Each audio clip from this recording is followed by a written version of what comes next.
Kari Lake running for Senate in the state of Arizona, the border state of Arizona, joins us tonight. Kari, good to have you back on. So Kamala went from promising to end the filibuster so that she could pass a $90 trillion Green New Deal, is what she talked about in 2019, to now spinning it to being a tough on crime moderate with border wall ads in her campaign, and she's against EV mandates as well. But she says that she hasn't changed her positions.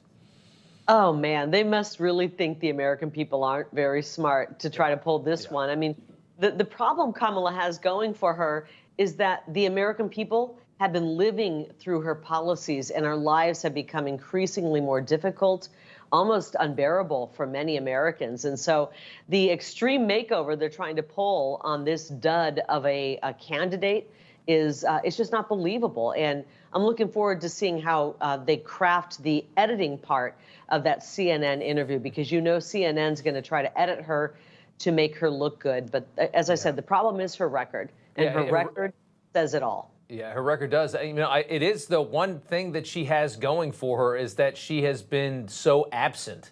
She did nothing for the last 4 years. And so it is kind of, I do think in voters' minds, they kind of view Joe Biden as the president the last 4 years.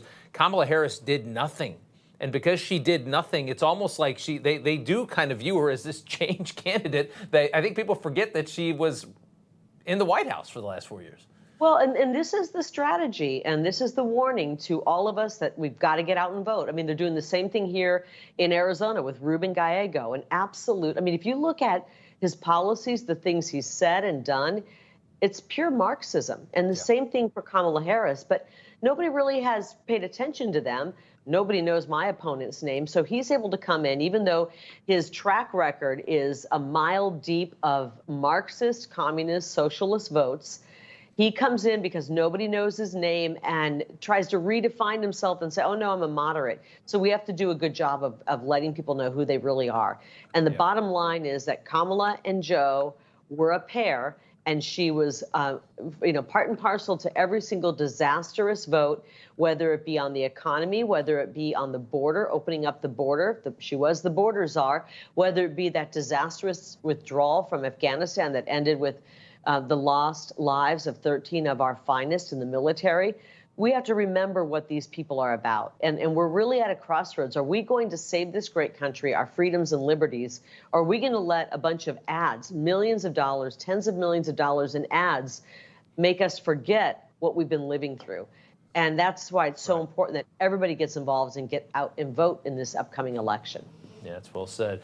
Pollster Nate Silver is seeing effectively what looks like a Trump bump after the DNC. He's indicating the odds now favor Trump winning the Electoral College, winning the election. And those are the numbers right there at 52.4 for the former president.